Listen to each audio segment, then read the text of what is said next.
Hello and welcome to Football 301. I am your host, Nate Tice. Great show for you today. We are previewing Week 7, and let's jump right into it. To join me on every single preview show, every single recap show we do on Sunday night live on YouTube, my guy, Mr. Forverts, Charles McDonald. How are you doing today, sir? I'm doing pretty good. For those who are watching this on YouTube, you may notice that I'm wearing a sweatshirt for the first time on this season, because summer is officially over in New York City on October 16th. We have had our first full 50-degree weather day. It's amazing. I will say it did catch me a little off guard because it was 70s and 80s last week, and then we just jumped down to the 50s and we're staying here. But it was nice to pull the AC out the wall. It's nice to pull out the sweatshirts, and it's cozy season again. It is cozy season. I'm in my prime for my clothes now. I get sweatshirt and shorts. We got low 60s here in Vegas, so I'm cooking with that. You can hide the gut with these sweatshirts. It's perfect. so I'm exactly the same way. I woke up this morning and saw 48 degrees when I first in Vegas. I was like, yeah, baby. Yeah, it's fall, and I don't have to worry about snow like when I lived in Minnesota or Wisconsin or something like that. But Week 7, man, we're here. It's good. It's a great slate of games. You, me, and producer Stone were trying to kind of divvy up which games we were going to talk about. And a lot is the answer. We're going to get lost in the sauce with a few games, and then we're going to do a cheat sheet at the end for a little one tidbit for a few other games. We got the Haas fight. We got Hail Marys. And I think we're covering 7 games for Week 7. So let's get lost in the sauce.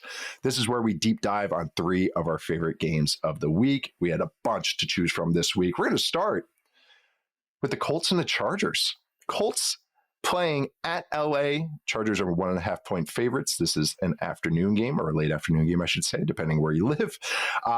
Colts, one of the best offenses in the NFL, maybe the best, depending on what you're looking at, going against a Chargers defense that, can be gettable, has been gettable recently, especially in certain ways. You got a Chargers offense that's Justin Herbert, some good receivers, a battered offensive line, insert name here at running back, going against a Colts defense that has insert name playing quarterback here going on for this team. So interesting matchups on both sides of the ball. You got some strengths, you got some glaring weaknesses, you got some question marks, but we're going to start with when the Colts have the ball with that explosive offense going against this Chargers defense. Charles, what are you focusing on this side of the ball? Well, man, I think at this point, look, we're 6 weeks into the season, right? We just have to say the Colts have the best offense in football right now. I think that's just look. We'll see. We'll see what happens with Rashee Rice and the Chiefs once that gets back, because that's a player that's got for that offense or where they are, that could be an absolute firecracker that kind of gets them going back into what we got used to with the Chiefs in terms of how many points they could score. Yeah. But over the first 6 weeks of the season, they're averaging 3.3 points per drive. That's insane. That's insane. That would be, it would be the highest mark since 2004 for sure. Yeah. It would be the highest mark since 2004. And last time I looked, I think it was the 2007 Patriots averaged 3.1. So you'll be smashing even what they accomplished that season. So at this point, it's kind of hard to knock them. And I will say, this is more what we kind of expected or hope the Colts would look like in the past, where you kind of look at some of the good players that they have. You say, man, you should be able to run the ball a little bit better than you are. Maybe you should be able to play action game a little bit better than you are. And now it's kind of coming to life. Jonathan Taylor is having an outstanding season. And I feel like, even if he wasn't playing for the Colts, maybe people would be talking about what he's done this year a little bit more. Maybe if they had a little bit more primetime games, because he's been on fire. They're first in success rate on offense. They're first in EPA per play, first in total EPA. I mean, they've been amazing this year. And I think that they kind of have enough talent to maybe push around the Chargers a little bit up front, because the Chargers defense, they've had a weird season.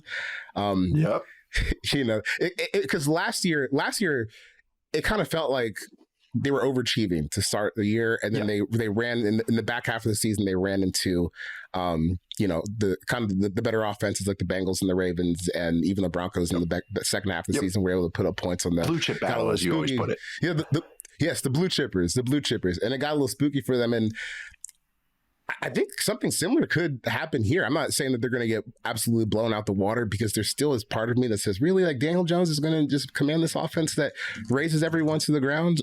But based on what we've seen so far, I do think that there's chances for the Colts to kind of stick it to the ground and just keep pounding the ball, because that's one area in this matchup where I think they should have a pretty severe advantage. That's exactly where my eyes went. I mean, the Colts, it's easy when you pull up the stats, usually on True Media or Next Gen Stats, and it's just like Colts. And if you do the rank, next one, it's like 1, 1, 2, 3, 1, 2, 3, 4, 1, 1, 1. So it's kind of like, all right, which one am I going to focus on here? Because eye test wise, you're putting up points. So it's pretty easy to see. And yeah, they have the best run game in terms of success rate in the NFL right now. I mean, Jonathan Taylor, the offensive line's playing really well. Yeah, it's like kind of the really epitome of no real weakness on the O-line. Everyone's at least fine or better. Quentin Nelson's playing great again. That's surprising, though. But man, because they lost two starters. Yeah, I know. They let them just go. So, hey, sometimes, I'm like, all right, you guys are going to – I mean, that's the thing with what's happened with Ballard and the Colts before. Chris Ballard, their GM, is they bet on their own players, and it's kind of blown up in their face a little bit, where it's like, yeah, you're overpaying a B player. Like, there's a lot of players I like, but are they actually stars? Here they made bets and they said, yeah, these guys are all going to be fine. And they have been fine. And more than fine. And like you said, Taylor's been excellent. They have a nearly 50% rushing success rate, which is always going to be a high mark. But I looked, the Chargers are 23rd in rushing success rate allowed on early down runs. When I was watching that Commanders game, the Commanders could just do whatever they wanted against the Chargers defense.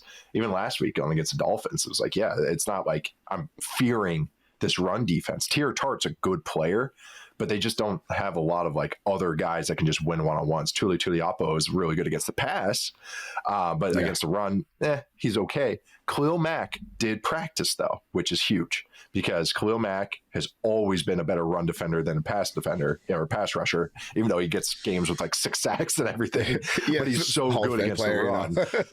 Yeah, he's so funny. It's like he'll get these huge burst games of sacks, and then he has other games where he doesn't get any. And then, but like his calling card, especially 30-plus-year-old Khalil Mack, he's just a plus run defender. And so I that's where I'm. Can he come back with that elbow? Can he make a difference? Because I think they really, really do need that, especially in this matchup. Tart versus Nelson's going to be a battle. Like, that'll be a lot of fun. And I was kind of looking, this is kind of what I say, always pull at threads, try and figure out like how teams can work, how this can all like sort out. Josh Downs, I believe, didn't practice. So I was like, all right, how are the Chargers defense against the slot? They're really good against the slot. If they're average against outside passes, they're really good against deep passes. So on passes that travel 15 or more air yards, they're third in success rate. They've only allowed successful pass like 30% of the time on those. And that speaks to, what Jesse Minter does. Everyone's really sound in it. So I think this is like a Pittman, Warren, Jonathan Taylor game over and over and over. Like, I think those three are just going to be the cog of this offense. Like, it's always hard to sort out who is it going to be for that Colts offense, which is a good thing. Fantasy players might not like it, as I talk with Matt sometimes, but in a real football sense, it's really nice because the skill sets are all kind of merging and everything. But I'm curious, like, what they kind of focus on against this Chargers defense that Minter always has a kind of a unique game plan for everybody. And kind of, it's fun. It's like, it's a good mind battle here, even though I think the Colts have some natural advantages, but Minter will throw something out there. Maybe try and get Jones on the 1 or 2 picks. He's been so good taking care of the ball, like just overall, not taking sacks, not really putting the ball in harm's way outside the Rams game, which caught him a couple times. But other than that, I can't go like this is luck. Not that we've been saying that. Me, you, and Matt have all just been like, no, this is real. This is a top 5 offense pretty easily now. Top 8. I don't understand it, but it's real. I don't get what's going on here, but it's real. The sound. The players are playing well. It's like, all right, I'm not going to like be an idiot about this. you know what's funny though?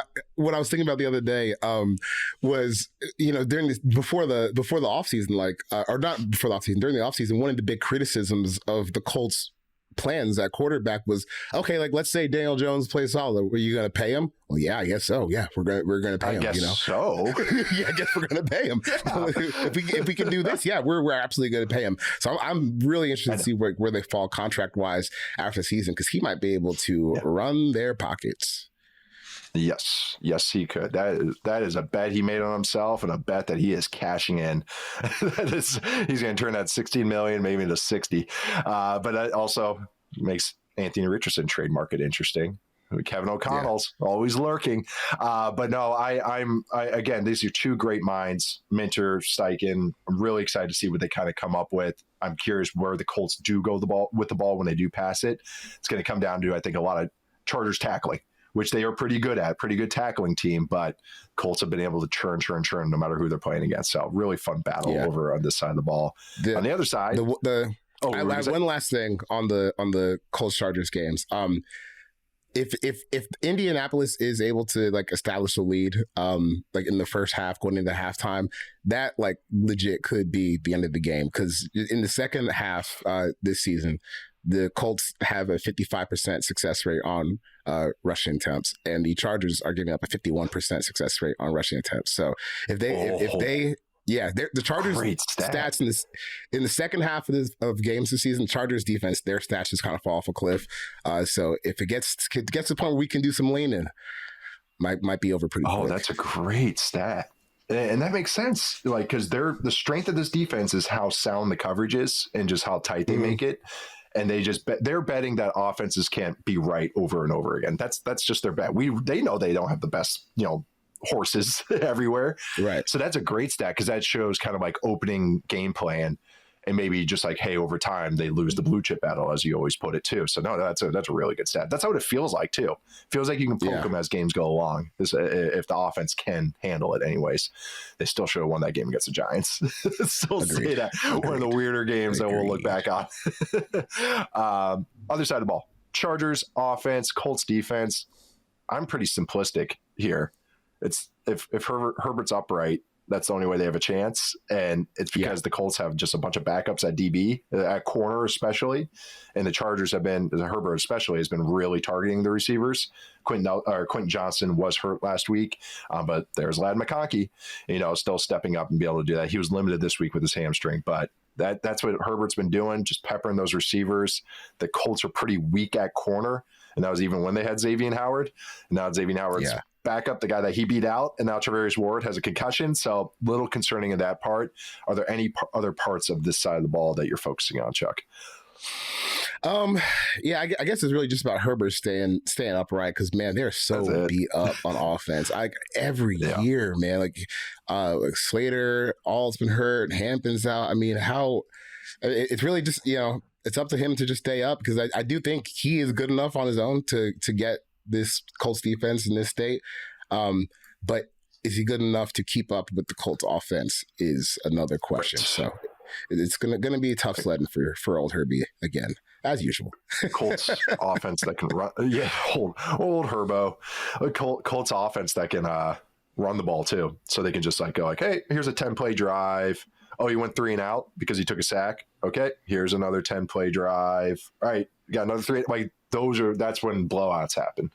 Just because of you control the ball for one side and the other side can't sustain any drives right now. So I know it feels like a Herbert heroics game because not really trusting the Chargers offensive line to run block consistently. They're on third, fourth string running backs. They're on the trade market for running backs. Our friend Bill Barnwell had them trading for Jerome Ford, and that's after they drafted Hampton in the first round and signed Najee Harris. I mean, this wasn't the plan.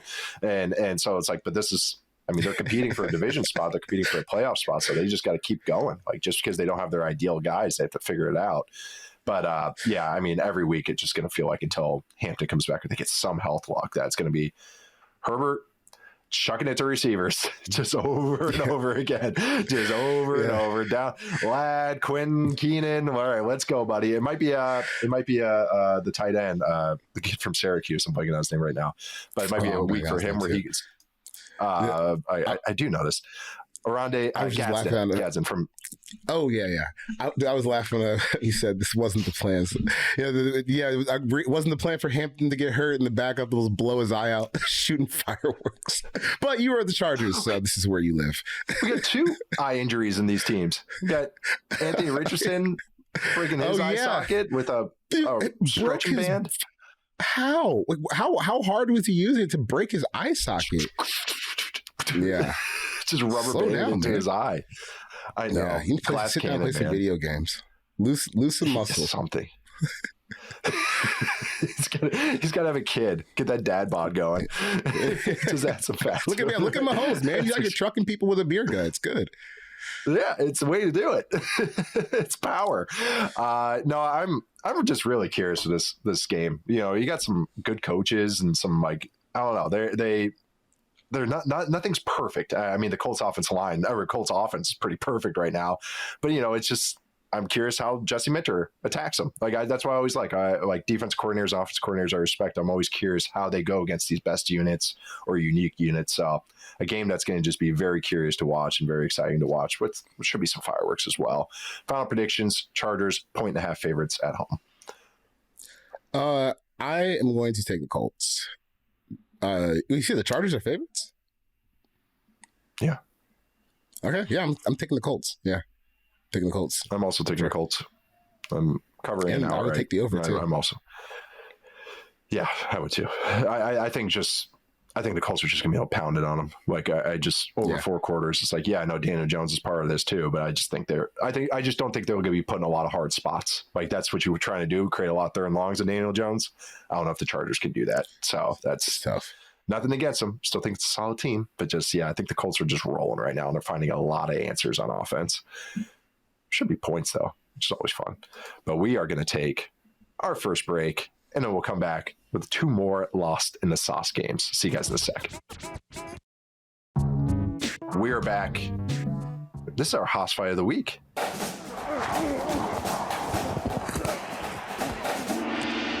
Giants at Broncos. Broncos are 7-point favorites, and you threw this one in here, Charles, which I was actually happy to talk about because I have some Giants O-line stats. Broncos O-line, missing Ben Powers, but going against the Giants defensive line, really frisky defensive line, really talented. Abdul Carter, to me, is the defensive rookie of the year so far, even if he hasn't racked up the sacks. Going against, and you got Dexter Lawrence, of course, Brian Burns. Brian Burns might be a friggin' top 5 defensive player of the year candidate by the end of the year.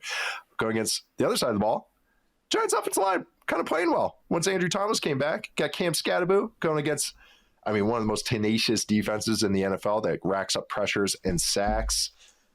What's juicing you up about this Haas fight, Chuck? It was I found myself in a New York sports spiral the other day, sadly, because I just can't escape it. And it wore you down. So I was watching. Yeah, it wore me down. I got kind of addicted to the chaos. I can't even lie. So I was watching the Jets game against the Broncos because I was writing about it for my 4 Words column this week, and then I realized they're playing the Giants next week. And I was like, wait, that's kind of fun. Like Cam Scatterbo, who has no regard for his body, and seems like he doesn't have any interest in getting a second contract in the NFL against a defense that really just put the hurt on a Jets offense, which look. What they did was historically bad, right? But they have not been historically bad this season, right? It just happened to be an island game, right? So the way that I look at that really is, obviously the Jets feel embarrassed about their output, but that's just another sign that this Broncos defense is legit and they're, good enough to potentially win the AFC, depending on what happens with their offense for the rest of the season. So that Denver defense against Scatterbo and what they've kind of figured out in the running game over the past few weeks, I think it's going to be fun because it's not. I think if you watch Scatterbo in college, it's surprising. It's not always the most explosive running game, but they don't have many plays where they're getting tackles for losses or negative rushing plays. Like since week 3, they're 5th in percent of rushes that go for 0 or fewer yards. Their stuff rate. The 10th in success rate, but the 24th in explosive run rate. So, it's what you saw at Arizona State, where it's going to be grinded out. You're going to make the other defense feel it. And I think against a defense that is also really physical and playing well, playing a little better against the runners here than they did to close out last season, that should be a fun little matchup. Yeah, the comparison I keep coming to him is James Conner. Like, they run the same. They are built the same. I think James is a little taller. But they both they catch the ball the same, which is something I think is underrated with both of them. They have really good hands. I don't know. Like you said, there's the second contract. It's like, yeah, if I was part of the team, I'd be a little worried. But watching them, I'm like, woo, let's go, buddy. Like, not my body, it's not my brain, but I'm enjoying it. Like it's it's contagious. It's funny how his teammates talk about him too. They're just like, yeah. That's him. That's Cam. How it goes. He's Cam. Whether it's Arizona State, I think he was at Sacramento State before that, whether it's with the Giants. Yeah. But really, I'm glad you highlighted this because I wanted to highlight Andrew Thomas coming back from injury. I mean, he has been phenomenal. I did my quarter season or quarter way through the season rankings or awards, and I had him as protector of the year, which actually going into that process I didn't expect. But then watching it and watching the Giants run game get going, even with Russell Wilson / Jackson Dart back there, he's only allowed 2 one-on-one pressures on nearly 100 one-on-one snaps, pass protection snaps. It's first in the NFL, 2.1% pressure rate on one-on-one blocks, which I think is tremendous. So even though the rest of the Giants offensive line, they're just playing better. Like obviously having an all-world left tackle helps, but everyone else kind of is like their run game is really getting going. Scatterboo matches it perfectly, but they're really like, the double teams look good. Like this has been a few weeks now. I think the Eagles of course, is going to against the Eagles and to grab the most attention what they did. But no, this O-line's playing a lot better. It's not perfect, but it's playing a lot better. And I wanted to kind of give some shine on Thomas. So yeah, I'm curious because Broncos defense that can generate a lot of pressures. Giants defense that can generate a lot of pressures. You got 2 quarterbacks that get a little skittish. So that I think the ball might get deflated in this game, for the Giants, where they're just like, hey, we're going to pound this over and over. And then we'll let Dart get, have a couple moments off play action or something of that sort. But yeah, it's kind of like a sneaky good matchup. So I'm glad you highlighted this one. Do you have any predictions for it? I know the Broncos are favored by a touchdown and an extra point. Yeah. I mean, I think it's going to be a pretty tough sledding for the Giants offense. I don't expect them to get a whole lot of points or maybe not even get into the end zone because it's like a pretty severe overall like talent disadvantage, I think, at the skill spots. But they can at least make it a little tough on a few drives. So I think the Broncos win pretty handily. Because that's what I'm saying. I think the Broncos win pretty handily. Yeah, they can muck it up for a little bit. I also was like passing and wise, man, with no neighbors. I mean, you got PS2 and those Broncos DBs going against these Giants receivers. It's like, who's going to win against man? So it's that you got that. I think passing the ball is going to be pretty tough, even in the thin air at Mile High. I'm also going with the Broncos. I think they cover too. It's just that's a tough. I know they got the mini bye and everything, but just a tough matchup going all the way to Denver against a defense that's just feeling it right now. Yeah, but I like that. Good shout out. We'll move on to another game that we are going to get lost in the sauce on, and that is the Bucs playing the Lions. God, I feel like these teams play all the time. You got you got the you could talk about both of their defensive lines. You could talk about running the ball because both teams want to, but you also got Baker, who is leading an MVP candidacy right now with how he is playing, going against a Lions defense that's a little battered on the back end, missing Brian Branch, who's suspended for 1 game amongst other injuries in that defense right now. Ali McNeil might be coming back finally. I know we hinted at last week, but might be coming back. But we'll start when the Bucs have the ball going against this Lions defense. What are you focusing on this one? Because I had notes I wasn't expecting to have in this game, so I'm curious what would you have. Could this be another big day for the Lions offense? I think because if I'm looking at it again, like when we were talking about the when we were going back and we were looking at oh my God, Seattle. Wow, had a bad brain moment there. We look at the we're previewing the Seattle game against Tampa Bay, and we were like, hey, this could be a moment where Kenneth Walker has his explosives and potentially has moments that keep him in the game. And he did have, maybe not like a quite as explosive day I was looking for, but still you can get the gashes with him. I think that, when you look at where Jahmyr Gibbs is against potentially Tampa Bay's defense, that can be a kind of a poison pill for where they are, because I think Tampa Bay's defense is, they're not bad, but the critical flaws in terms of just kind of like speed at the second level, I think will probably ultimately do them in at the end of the day, like once you get down to the playoffs. And in a game like this where you have an elite player like Jahmyr Gibbs, you have an Amon-Ra St. Brown, that can be. I think that just kind of plays right into the weaknesses of the Bucs defense. So when they have the ball, I would like pep in the middle of the field, just kind of see if you can get those guys in space and try to make them make plays in space and tackle in space against your playmakers. And I just don't know if they'll be able to do that. And even last week, when you look at where Detroit was against Kansas City, they had a pretty good day, man. They just couldn't punch it into the end zone. You had the weird gaff with that the play where where Goff was going out, and the New York refs, they called it in and they said, hey, that's not allowed, but they were at the 1 yard line, right? So they had a really high success rate in that game. They just couldn't score, and I think to kind of get back into the end zone this week, just because I still am not fully trusting where Tampa Bay is on defense. Yeah, I'll kind of continue your thought. We're going on this side. It's early downs, and this is because we're talking about the Bucs a lot in the last couple of weeks because they're relevant and they're playing a lot of relevant games. And so sorry if we repeat some stuff, but here also it's this is what's cool when you get kind of as you watch more games, you realize what teams are doing. Early downs against the Bucs defense, and we've talked about this a couple times, is you can't really run on them, but you can chuck it on them. They are, I think, top 5 in rushing success rate allowed on early downs. Yeah, they're 3rd in rushing success rate allowed on early downs. They're 29th, which is 3rd worst. 4th worst, dang it. 4th worst in early down passing success rate allowed. They are also really bad against play action passes, which is going against a Lions offense that loves to run play action passes and has for a few years now. And even stat-wise, that's not just eye test. It's Lions first in EPA per dropback and play action passes, 10th in success rate. Bucs 31st in EPA per play allowed on versus play action passes, 29th in passing success rate, 10.4 yards per play allowed to play action passes, 31st in explosive passes allowed, 28% of them go for explosive gains. They faced the 4th most of them, so it's not just a low sample size here, and that makes sense because Levante David's is a step slower.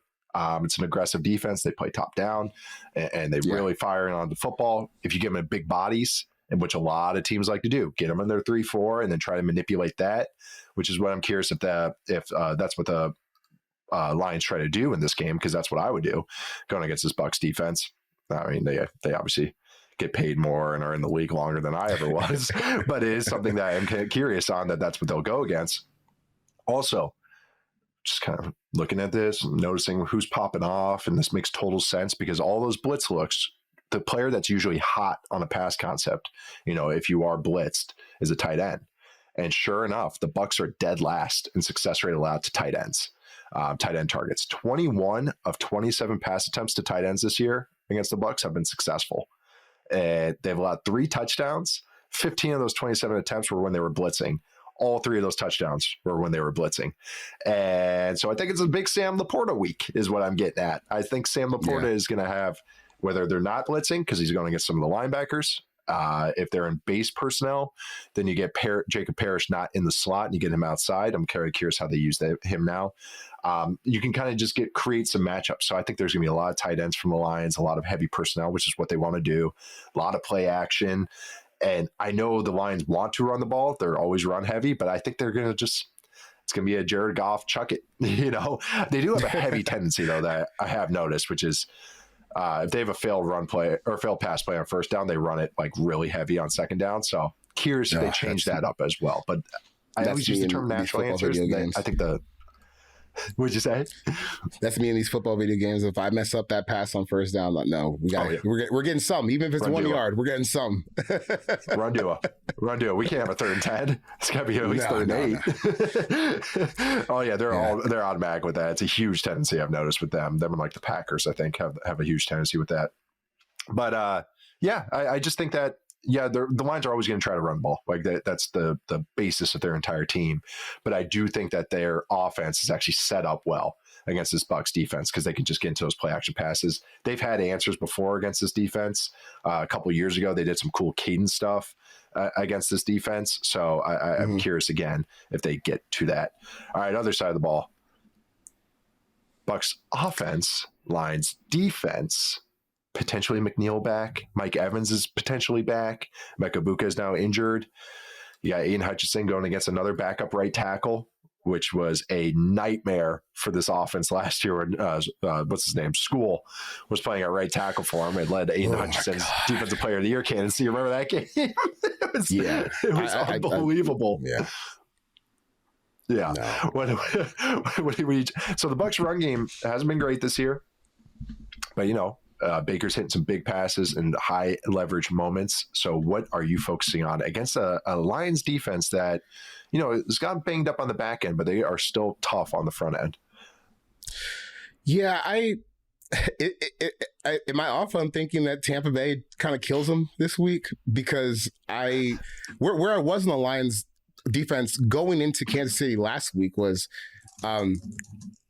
people are talking about this defensive improvement that the Lions had over like the past the 2 weeks going into that Kansas City game. They played Cleveland and Cincinnati. That's you should beat up those offenses. And when they go into that game against Kansas City last week, it was an absolute disaster for them. They have a 60% dropback success rate, 52% total success rate on offense, like 0.3 EPA per play. It was really bad for them. And I think that they are still in a point where the good offenses will probably just crush them. Because even when you go back to the start of the season for Detroit, that game one against the Packers offense played really well. The Ravens offense obviously scored a whole bunch of points on them. Even the Bears had a couple moments where their offense was moving, and that was like week 2 when they were still trying to figure some stuff out. So you look at what Patrick Mahomes did last week, and you look at where the Bucs offense is and where they have been. And I think it's kind of a matchup that they can exploit, and especially if Mike Evans is going to be back, then that's a really big boost against a secondary that hasn't always played well against some of the better receivers this season and some of the better passing games this season. And I think that, like we were talking about with some of the games before, they could kind of just get blue chipped in this one, which is interesting because, the Baker MVP stuff is, I'm not there yet. I'm not there yet because you have to look at the whole season, not just the something you just saw most recently, which is what is happening for a lot of this. And when you actually look at the whole season, he's been kind of inconsistent. He's been a lot better the last 2 weeks. And I think he's got a chance to kind of continue that play this week because this is a gettable matchup for them. Yeah, I think Mike Evans, who generally has an advantage over most corners that go against him, now going against a defense that wants to play man, that wants to mug you up and play physical and all that. Okay. Like against Mike Evans, okay, good luck. That's once you have a dude out there, they had Carlton Davis last year, but the thing is, Terry Arnold's banged up. Like that's the guy that I would throw at Mike Evans, and he's banged up. But what are you gonna do with Rocky Sin? Are you gonna have him match up toe to toe with Mike Evans for 4 quarters? That's not like my favorite proposition. I think I'm totally with you here. That I think even with the Lions run defense probably having the advantage against this Bucs run offense, I do think aerial wise, which they'll be fine doing, throwing screens, throwing it downfield, Baker will, that they have some advantages there. A scheme thing that I'm curious also too, out of empty, is it's like a strength on strength thing here. The Bucs run a lot of empty. They have 9 explosive passes out of empty. It makes sense. Get spread it out for Baker, get his air raid, tendencies back out there. The Lions are actually really good defending empty. They haven't allowed an explosive yet. And that was something I was curious about too. And another thing is Baker, which was something we talked about last week, was how much he's been scrambling successfully. And, it's a national talking point now. The Lions defense, though, is 7th in EPA allowed against scrambles. So it's actually okay. They actually have one little thing there that they actually might take away or might limit. That's something that Baker's been getting to, with his, all those big plays that he's racking up with his legs. So there's a couple things that the Lions have answers for. It's just so hard for me to go they're going to be able to defend Mike Evans for that long. If Egbuka is playing or McMillan's out as well, I think Godwin's out as well. Okay, that does give them a little bit of a fighting chance, but I do think that the Bucs will have some answers here. Prediction for the game: the Lions are 5.5 point favorites, though. What are you going with? The over. I think. I like Tampa Bay to cover this. That seems a little high because they've been able to find answers even when things aren't perfect for them for going on for a season and a half now. And I think the Lions win, but I do think Tampa Bay should cover this one, the 5.5.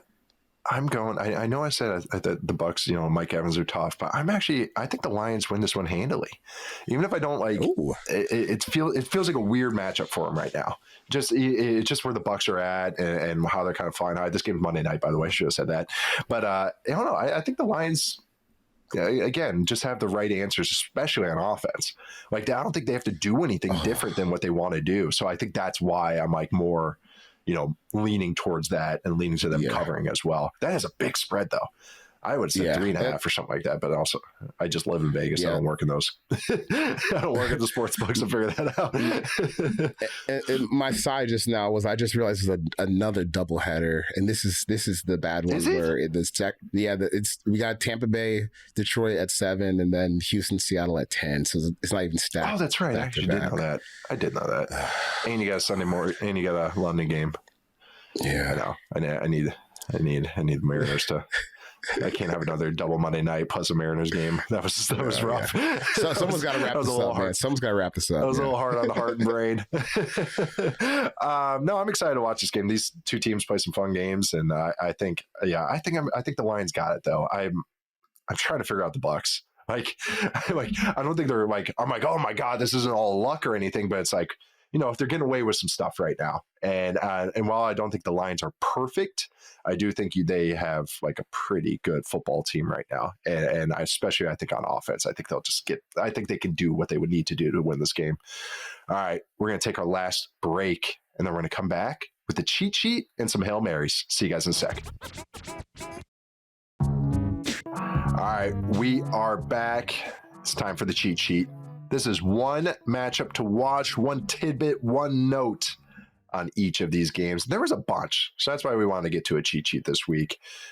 We have first that Sunday morning game that we mentioned, the early morning game, the new time slot, the new island game that we're probably going to have 16 of them in the future every single year. We got the Rams at the Jaguars, and the Jaguars' second home of London, England.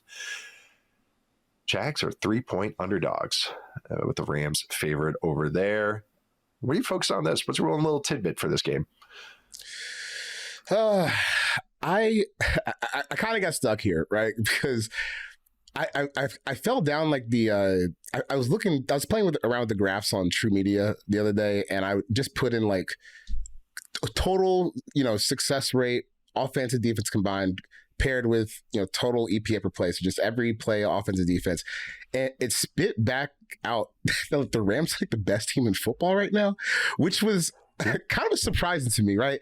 And then I looked at, just some more data, and I was like, oh, wait, like their numbers are actually, pretty strong this year. And what I think is really encouraging is the defense seems to be like legit. Right, because early in the season we were like, I don't know, they're still kind of light in the ass, and they're young, and they haven't played the strongest group of offenses. But then, like, even if you go back to that Philly game, and I know that they lost for like the first 2.5 quarters, they punched them in the mouth, and they couldn't really do anything. And then it got kind of weird towards the end. And I think that the way that their defense is performing gives them a chance to win this game. I don't know if I want to say like fairly handily, but I don't know if I don't think I would pick Jacksonville to cover the spread in this one. No. They're first in expected points added per drive. Yeah, Jacksonville's 22nd, second in EPA, total EPA, second EPA per play. I mean, this defense has been really, really good. And I think what's cool about it is they could still add a whole lot of talent to the defense, like over the coming years. Like they still need some serious talent infusions, and how they've performed well to this point, I think is really cool. And I think they can bring it to Jacksonville this week in London. Yeah, I mean, that Rams D-line with Jared Verse, who's great going against. I messed up. Those numbers were just from week 6, but they are top 3 in most stats. Not number 1, but top 3 or top 4 in most numbers, yeah. That's how, I mean, all the stats look like that. But going against this Jags O-line that gave up like a lot of pressures, like 6 quarters. A lot of actually, going back and watching that Jags Seahawks game, a lot of those, I would say a lot. I would say a chunk of those pressures were coverage pressures or coverage sacks, which speaks to the Seahawks defense. So like my like little tidbit for this game for the cheat sheet is like it actually applies to both sides, so it kind of worked nicely. Look for a lot of tight ends because I think both defenses struggle a bit against two or more multiple tight end looks, as I'll call it. Puka Nacua is also out. Tutu Atwell has got a bum hammy. He missed week 6, but he's limited practice this week. And they have Terrence Ferguson. They have Higbee. This is the Rams I'm talking about. They have some Parkinson. They have some tight end looks. And I know he's sprinkled them in. Sean McVay sprinkled more tight end looks. And I looked and I was like, how is the Jags defense against two tight end looks? Because I saw that that's how the Seahawks were really getting after them. And amongst other teams, even the Chiefs and everything, they're really good stopping the run. The Jags defense, when they have against two tight end looks or more multi-tight end looks. But through the air, you can shred them. And that's what the Rams like to do anyways, is pass out of that. They're allowing 9.7 net yards an attempt against two or more tight end looks. That's 32nd out of 32 teams in the NFL. They're 21st in success rate. They match mostly with base when they get the linebackers on the field, and that makes sense. So Luakon and Devin Lloyd are playing a lot better, more sound, but in pass coverage, you can get them. They come up crazy hard against play action. Yeah. They're 4th best against rushing success rate, so it's a slog to run against. And McVay will pop them in the mouth. He'll throw that jab, but I could see a lot of, all right, we're getting under center with two tight ends, and then we're Stafford dropping back. We get those under center dropbacks. I think that's where you get Devontae Adams, you get the tight ends going. Maybe it's a Jordan Whittington game at receiver as well.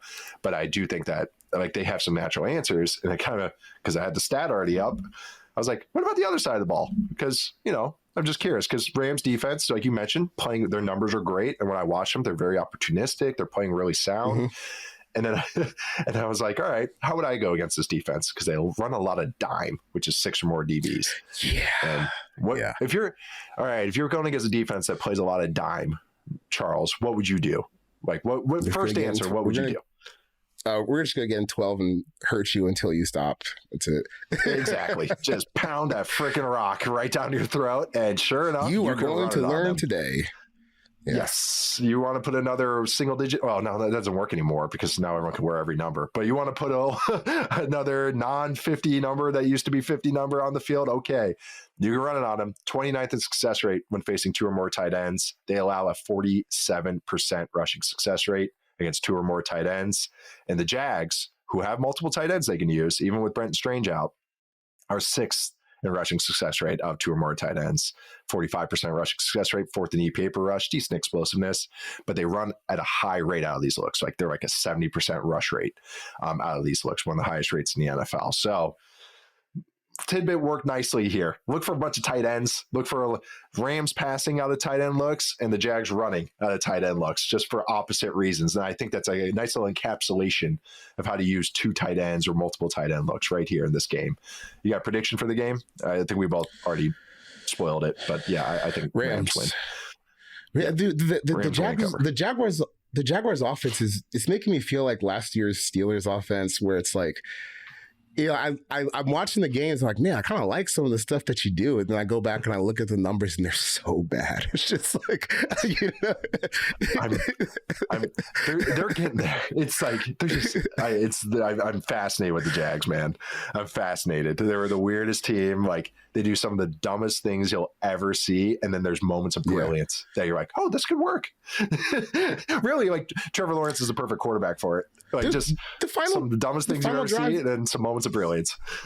The final drive versus KC, like he gets himself sacked on 3rd down, then drops a dime in double coverage to Brian Thomas, then hits Dimey Brown on the sideline. Like, just be good, good, do the good plays. I talked to Matt. Oh God, we got a Joe DiMaggio streak of how many times we talked about the Jags now. Yeah. I was watching the film on it, and at first I'm like, man, Trevor's off. And then I watched the whole game. And I was like, holy crap, he's on fire on 3rd down. Like, this is unbelievable stuff. And the Seahawks are throwing everything at him. And he's just boom, boom, boom, hitting it all over the yard. And it's like, man, I don't, like Matt talks about him all the time when he's on it. I'm just like, I don't know, man. Like, I like him, but I get why you can get frustrated with him. But it's like, you see these moments, and it's hard for me to quit him because he's just so good on certain situations. So I don't know. I'm still bullish on the Jags. I know they're not a perfect team, but it's such a wide open year. But I think this Rams team's a really good team. Also, Rob Havenstein's been hurt. at right tackle, and they've had this other guy playing. What was his name? Warren McClendon, and he's actually been playing decent. Go Dogs. So, yeah, he's a dog, right? Yeah, another dog tackle. 2 dog offense tackles were shouted out today. All right, let's move on to the next game. Another matchup.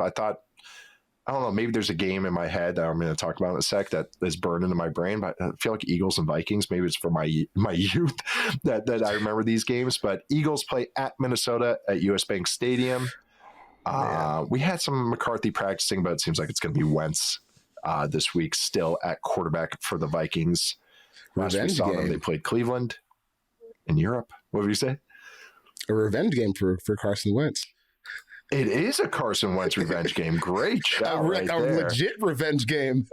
Yeah, and then Isaiah Rodgers revenge game, which is a little less down the toll bowl. That was his fault. It's working out for him. What's your cheat sheet item for this game, Chuck? Oh boy, when I saw when I was looking over this, like, man, I am so tired of watching Carson Wentz play football. Like, it's not fun, because he's still trying to do the old Carson Wentz, like, oh, it's 2017 and I'm 23 and my knees are intact and I'm a freak athlete. That stuff worked back then. And every once in a while, like, it can work now, but before his body like kind of started to fail him, defense that kind of figured out a lot of his tricks, like kind of get out of these sacks. Like if you're running up to him, just wait one half second extra because he's gonna dip and he'll just run right into your stomach. You can just follow him. And now he's like half the athlete that he used to be, but he's still probably the best option for this offense. Just based on what we saw from JJ McCarthy in the early season, and especially in that Falcons game that tainted my perception of what is actually a pretty quality defense. I guess in this game, it's just can the Vikings defense do enough against an Eagles offense that hasn't been good this year, where you can kind of survive Carson Wentz getting bombed by Jalen Carter? Because he's still doing the oblivious in the pocket stuff. You're going to take a lot of negative plays. The 31st in sack rate, which is right on par with what you expect. But the Minnesota defense has played really well this year. The only spot they've really been kind of vulnerable is against the run, which is, I think iffy if you're looking at the Eagles offense, because they've been solid running the ball, but they have moments where they just can't really get anything going. So if you can just stop the bleed on like first and second down and keep Saquon Barkley in check, then you're looking at Jalen Hurts, who, I mean, we can just say he's been really, really bad this year against one of the most aggressive up-tempo defenses in the league that should be able to cause a bunch of havoc. And it's just weird, again, to see how unexplosive this Eagles offense is. They're like 29th or 30th in yards after catch per completion. They're not really getting much out of anything. They're making bad decisions on like RPO plays where, you look back and say, man, how the hell did they throw the ball 20 times to one rushing play? Well, quarterback gets to make some of those decisions too. Yeah, and it's not just Hurts. Like we've seen like Lamar Jackson have bad games like that in the playoffs against the Chiefs a couple years ago. So, the quarterbacks do make those decisions. Yeah, see Mahomes have bad moments like that. So, it happens. But until he starts playing better, I just don't know how they really stand a chance to score all that many points against the Vikings defense. This is a bad game, man. So I hinted at this. I kind of like spoiled my own thought on this game. Was this one game's burning my brain. It was 2023, which is, again, that's when the Eagles offense was struggling a little bit early in the year. They played in September. And so it was Eagles versus Brian Flores. This was Flores' first year as the Vikings DC. And they played. And if you remember, the Eagles did nothing but pound the rock the entire game. They ran 36 designed runs to the running backs in that game. 25 of them were successful against this Vikings defense. And that was with DeAndre Swift and Bart Scott. That's not Saquon Barkley. Passing wise, they dropped back to pass 31 times.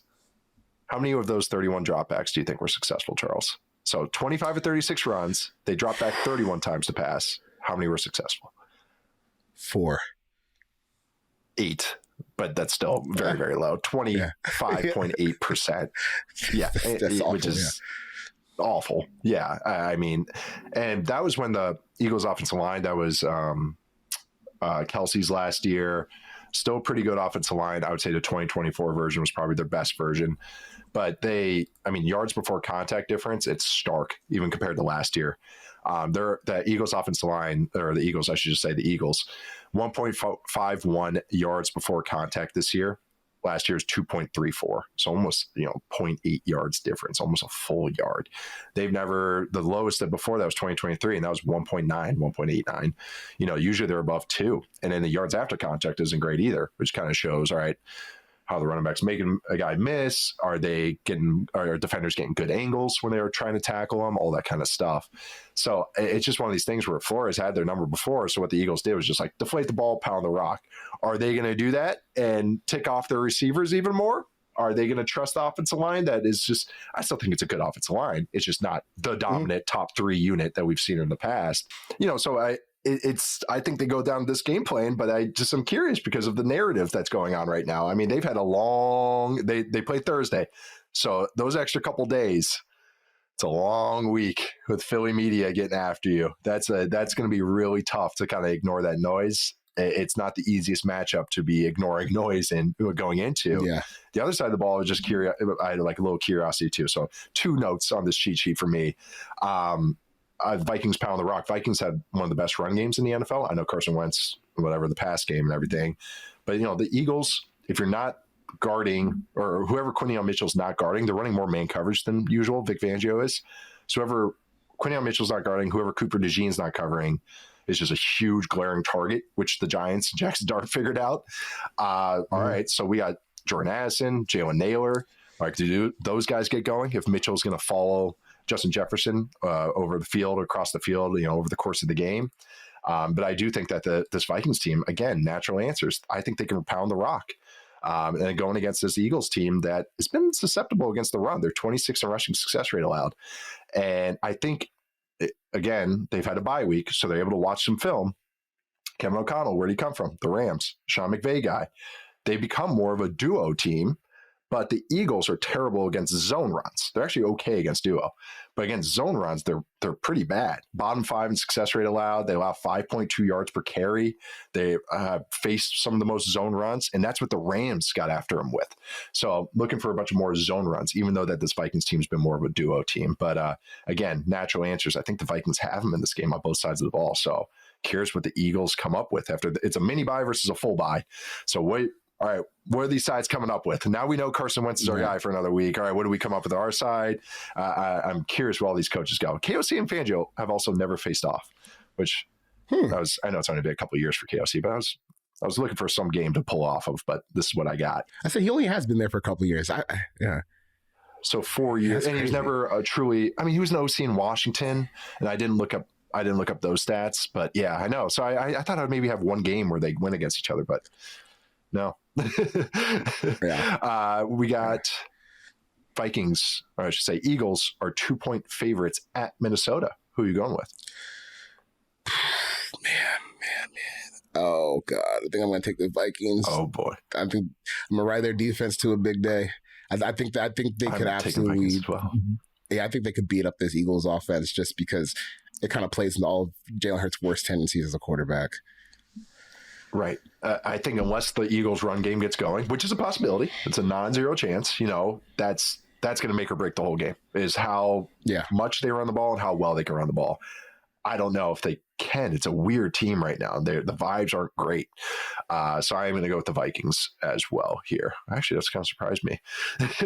But actually talking it out, that's why it's an interesting matchup for both teams. Now, speaking of interesting matchups, Sunday Night Football, another island game for your Atlanta Falcons, the Dirty Birds, traveling across the country to play in Santa Clara, playing the 49ers. The 49ers are 2-point favorites on Sunday Night Football. What's your cheat sheet item for this game, Charles? Man, I'm just glad the Falcons are back to playing watchable football. Like you get it. Hey, it was a long time, man. They were down for a long time, but now they're back in these national TV games, and I can walk away, like, even if they lose some of these games, saying, hey, that was watchable and entertaining, which it has not been for a long time. But there are some really interesting, like, coughing baby versus coughing baby matchups, and also strength versus strength matchups in this game. And I kind of think it's going to be able to come down to, I guess, how well San Francisco's able to run the ball, which they haven't at all this year. They're 29th in rushing success rate, but the Falcons defense is also 31st in rushing success rate. The 29th EPA per rush. Falcons are 23rd. So, Christian McCaffrey hasn't had a good year, but this could be a spot where he can bounce back. Another coughing baby versus coughing baby matchup, which may be surprising if you just have only loosely been following the Falcons this year. 30th in successful play rate in the red zone, but so is the 49ers defense. So if they can get down there, which I imagine they'll be able to with Fred Warner out and Bijan Robinson playing like the best running back in football, I guess whoever kind of survives that little matchup is that could be something that swings the tides of the game. Both the 49ers offense and the Falcons defense are both top 5 in third down conversion rate and both top 5 in successful play rate on offensive dropbacks this season, which I just still find to be fascinating. The Falcons defense have been able to pull something like this off. And even though I think Buffalo did play pretty poorly on Sunday, you still were able to capitalize on a lot of their mistakes, which is something that they haven't done for like 20 years. So it's interesting. I think like I should be walking into this game saying, hey, this Falcons defense against Mac Jones and the 49ers defense is banged up too with no Fred Warner, with how Bijan Robinson's playing. Yeah. It feels like it should be a little bit of an easier win, but the Falcons team, they're still a flawed team, even though they've gotten off to this good, fun start this season. I don't think we need to start crowning anybody yet for making some good improvements that have taken way too long to come. So I'm pleasantly surprised at the Falcons, pleasantly pleased, but I do think this is going to be a tougher game for them than given credit for, because it's still a little rough around the edges. Yeah, I know. I was like, I keep looking at the Falcons defense because they're first in DVOA. I said this on Tuesday with Matt. I thought their third down game plan was great against the Bills. And and that's what Ulbrich has done when he was the interim DC a few years ago after Dan Quinn got fired with the Falcons. He did some cool stuff. When it was Raheem and Jeff here in 2020. Yeah. Yeah. He did some cool stuff. And that's always been in the back of my mind. And, yeah. And then, the Jets stuff, I kind of was like, well, is that Salah? They kind of static in some looks, and that's a lot of talent on the defense. So maybe I kind of discounted all that. But then against the Bills, it was like, oh my God, there's so much funky looks. And I'll reiterate, I thought Joe Brady got out-coached badly in that game, where they did not have any answers for what was going on. Josh Allen's gotten sacked more times this year than he did all of last year, I think, at this point in time, at least for yardage-wise. But I'm like, okay, how would I go against this defense? Well, like I said before, I'll road grade them. Okay, run them over. They're light in the pants, all that stuff. 49ers haven't been able to run the ball for this year. So it's like, all right, well, like you said, coughing baby versus coughing baby. It really is. There's no nuke I can drop on this team. Kittle's coming back, which is huge, and that should help the run game a little bit because he is such a good blocker. And again, Falcons are light. Their edges are light. So if you get a really good blocking tight end, might be able to open up some stuff on the outside. So I'm curious if that does help a little bit. I am buying their pass defense, even when Terrell was out and everything. I'm not saying it's the best defense, but I am buying that it's frisky and hard to go against, especially on passing downs. And so if Mac Jones gets heated up, do they bait him into an interception? It's 49ers are hard to talk about because they're still the favorites right now, betting wise, to win the NFC West, which I think is crazy because I don't think people realize how important Fred Warner is to this entire defense. I think the Falcons can get those multi-tight end looks and just 49ers match with 3 DBs or 3 linebackers, just run all over them. Nuclear Bijan game, I think. Yeah, I think Bijan's going to have a big game. I mean, that's a pretty easy prediction. It's not a Hail Mary prediction. Yeah, right. But that's why I'm like, why are they favored? Like, there's no Fred. Like, the Falcons should be able to score. They should be able to run the ball 40 times. I know. They say usually it's 2.5 now for the home teams. So, yeah, what do they know? What's your prediction? So, 49ers are favored by 2. What is your prediction? I think the Falcons win. I think I still kind of struggle on where I am on Michael Penix because he's so inconsistent. But like the good plays are just about as good as any throws you'll see in the league. So if they can get some good throws from him, I think they can win pretty handily. Even if he's a little shaky, man, you should be able to ride that running game all the way to the finish line. I think this week. I think so too. Yeah, I'm going with the Falcons too, which a couple of weeks ago I probably would have gone 49ers, and especially after that Thursday night game, but just losing Fred Warner is just so huge. And they already got Bosa. It's like, I know some of these young guys are playing really well, but that's just so much to overcome because of how they play. So maybe they come out with just some, knuckleball defense because they're like, yeah, we don't have Fred Warner, so we have to do this. So maybe that's what they do. But it's more just how it lays right now. What I've seen, I am going with the Falcons because like you said, Penix might be inconsistent sometimes throwing it, but he'll generate some explosive plays, and they have the run game that can balance it all out. So, yeah, I am going with the Falcons. I am kind of surprising myself here, too. All right, last game. Falcons. Whoa. The other Monday night game, Texans Seahawks. We haven't talked about the Texans in a little bit. I've talked a lot about the Seahawks. I have especially. But I wrote about them this week, did a video on them. Check that out on YouTube. A little plug there. But also, what is your cheat sheet item for this game, Charles? It's 10 p.m. Eastern. God, that's terrible. Yeah, that's late. I mean, West Coast, West Coast. I'll be up for it. Yeah, I'll be up for it because I have a problem and I can't turn off these games because my dad and his friends. Yeah, I'm a little bit of an insomniac, and my dad and his friends, they just kind of ingrained in me, we're going to watch all these games every weekend, and I still do. Because you'll miss it. Because I'll miss it. Once it's May, when it's over, I'll miss it. Once it's July, right. You'll miss it. Yeah, I'll miss it. It's fun. But the Texans offense, man, their numbers are kind of funny because they're bad. Like, really worse in the league type bad, but they killed Baltimore so bad that it's kind of inflating their numbers. Not even kind of, it's really inflating their numbers for what they did this season. So if you just pull out the Baltimore game, like their numbers fall to 29th in points per drive, but that week they averaged 4.4 points per drive, right? Like it just wasn't. It's not really something that I think is repeatable for them, especially against the Seahawks defense. That again. It's been a little shaky for them if they've dealt with some injuries, but at their best, or even at like a C+ level, they should be able to absolutely house this Texans offense. So then you're just going to the other side. Like, can Seattle's offense make enough plays against a really rough and tough Texas defense to get over the top? Like, can they score 17 points? Probably, yeah. So I think I'm going to take Seattle in this one. It's just I just don't see how Houston's going to be able to play against this defense. They stink. Yeah, the over-under is 41. So, like what you said, it's almost a race to 20 in this game. I really, because the Texas offense, it's like one of these where they've improved, but I got to see it against a real defense kind of thing. I think the O-line is gelling a little bit, which is nice. The running backs are still poor in protection, which I'm curious if the Seahawks kind of target a little bit with all the funky stuff McDonald likes to do and simulators and creepers but the offense is, like you say, coughing baby versus coughing baby the Seahawks offense versus the Texans defense. It's kind of coughing baby versus coughing baby and nuke versus nuke, which is kind of perfect, or hydrogen bomb versus hydrogen bomb. The Seahawks pass offense, first in DVOA, second explosive pass rate. Sam Darnold's currently completing passes that gain 10 or more yards at the third highest rate since 2013. Passes that travel 10 or more air yards, he's averaging 16.6 yards an attempt. That's the best in the best mark in Next Gen Stats history, which started in 2016, completing nearly 70% of his passes on those. The Texans pass defense, third in DVOA. On passes that travel 10 or more air yards, they're third best in explosive passes allowed, eighth in success rate.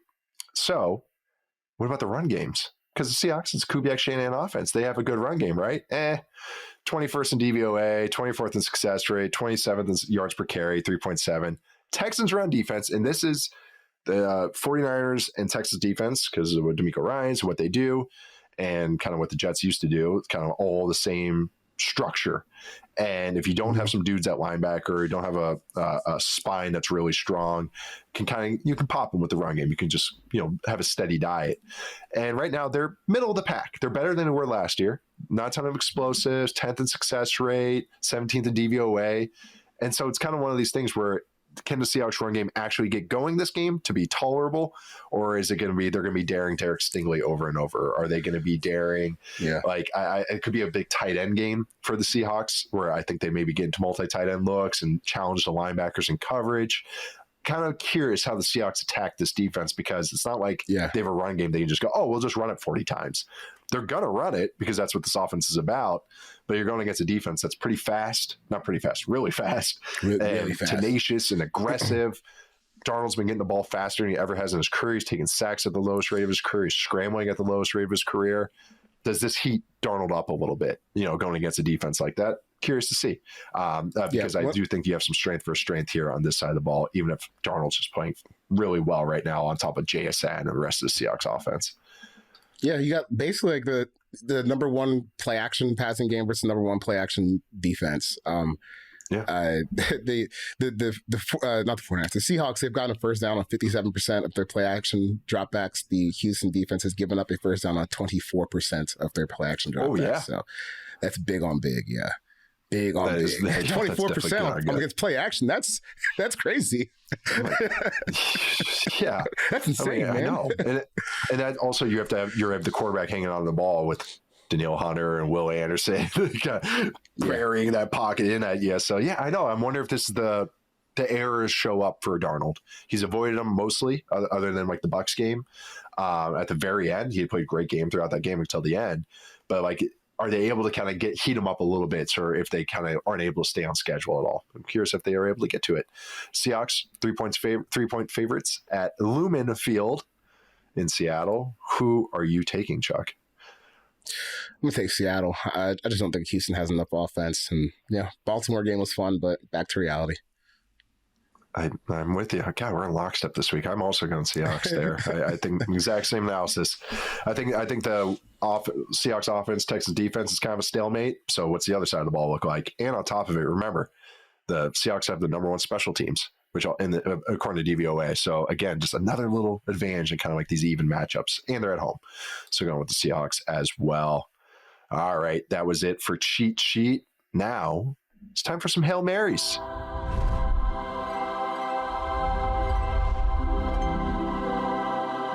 Hail Marys is where we throw up a prayer of a prediction. Charles is still looking to get on the board. I have one so far. I came so close. I had the Jets and Broncos last week in London. It was so ugly. It was playing out exactly how I pictured. They just couldn't pull it off. So how are you going to get on the board this week, Charles? What's your Hail Mary? I'm basically copying you from last week, which sounds absurd. I'm taking the Jets to beat the Panthers to get their first win of the season. Admittedly, not as tough a draw as the Broncos defense. But really, my whole reason here is I am riding the boomerang of regression. I fell so deep into the Jets, like their performance, and I wrote a bunch about it for versus week. I mean, it is such a rare outcome that it like obviously it's bad, but it's so bad in the sense like you should treat it the way you would treat it if you saw someone throw like 8 touchdowns in a game.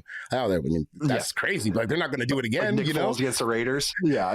Yes, exactly. Like okay, that was crazy, but like you're never going to do it again. And unfortunately for them, right, it happened in the game that everyone was watching. Not one of those 1 p.m. games you can tuck away where we like you and me are laughing about it, but no one else really saw it. If you just like for context, the Jets averaged 1.4 yards per play in that game. There have been 12,500 games played since the 1970 merger. 30 of those games have featured a team with 1.5 yards per play or fewer. 30 out of almost 13,000 games.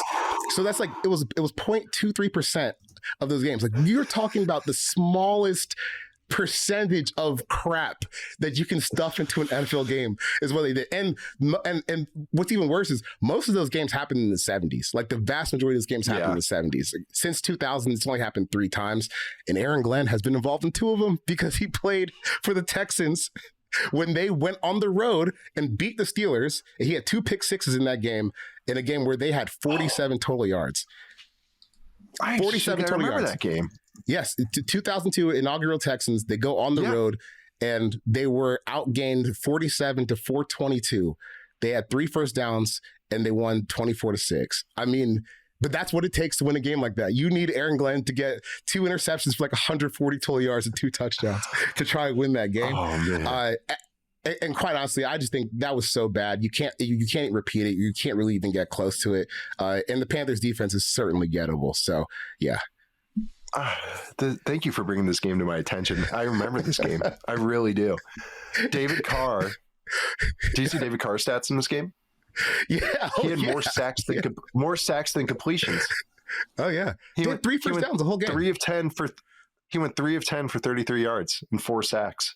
He had 10 total net yards passing. That his longest pass was 7 yards. Oh no, his longest rush was 7 yards. Okay, he had 2 fumbles as well. Oh my god, and they won. They won handily. Yeah, 24-6. Okay, so before we got here, I just need the audience to listen to this because I'm guessing you haven't seen this game. I found some clips of it. It's breathtaking because if I handed you this blank box score or this box score, no context, right? Houston, 3 first downs. Pittsburgh, 24. Total yards, Houston, 47. Pittsburgh, 422. Time of possession, Houston, 20 minutes. Pittsburgh, 40 minutes. I would be guessing that, like, goddamn Charlie Batch came in that game to get some reps towards the end of it. And they lost handily by 3 possessions. I mean, it's one of the greatest outcomes in NFL history. And the fact that Aaron Glenn has been involved in 2 of these games where the offense has had like truly like less than 1% historically bad outliers is absolutely insane. Have you seen some of the names on that coaching staff? Yeah, that Texans coaching staff. You got it's bad. All right, so Vic Fangio was a defense coordinator. Don Capers was the head coach. Jed Fish was on the staff. Greg Roman was the tight ends coach for the Texans. So we got some great shout out there. Oh man! Oh yeah, those anyone watch some bad football? Watch those early Texans offenses. Oh yeah, they couldn't even drop back. I remember they made a big deal. They played like the Dolphins. I want to say the next year, 2023, and they made a big deal because all they ran was quick game the entire game, like 1, 2, 3 ball out, like under center quick game, and they're like, can't get sacked when the ball's out that quick. And I still think Carr got sacked several times that game, but they won the game. So everyone made a big deal that they fixed the offense. I think it was week 1 or week 2. And then, just another rough year with a ton of sacks. Great one. That's a really good one. Charles, thanks for that trip down to his memory lane. 2002 is my specialty, baby. When that league expanded to 32 teams, I love that era of the NFL. My Hail Mary. Man. Oh, 0-2 Mike Vick. Cold Pepper Moss teams. Oh yeah. Yeah. Winning playoff games with an 8-8 record. Got the fake moon from Moss. Oh yeah. That's 04, but still that era, that's my era right there. All right. My Hail Mary. Not as fun. I already hinted at this one. It's the Lions. It's Sam Laporta. Sam Laporta will get over 75 receiving yards. I want to go 100, but still was a lot. 75 receiving yards, which is plus 250 on BetMGM if you want to tail this, and a touchdown, which is plus 150 on BetMGM if you want to tail this. But just think this is a great matchup for Laporta. They're getting him going anyways. Good player. I think it's just that he's going to get peppered throughout this game. Might be receptions more than yards, but I do think that he will have a big game against this Bucs defense. We are wrapping it up today, closing it out. Charles and I will be back on Sunday live right before Sunday Night Football, right after those late afternoon games to react to Week 7 Sunday. So please come hang out with us on the Yahoo Sports YouTube channel. Hopefully I'm over my cold by then. But I am Nate Tice. You can find me at Nate_Tice. That is Charles McDonald. You can find him at 4Verts. Subscribe to us, follow us, rate us, please, wherever you get your podcasts, Spotify, Apple, all those good spots. Watch us on YouTube on the Yahoo Sports YouTube channel. Thanks to Stone, Austin Madison behind the scenes for making us look and sound good, or as good as I can sound right now with the stuff he knows. But thank you all for listening. A lot of fun. See you guys on Sunday.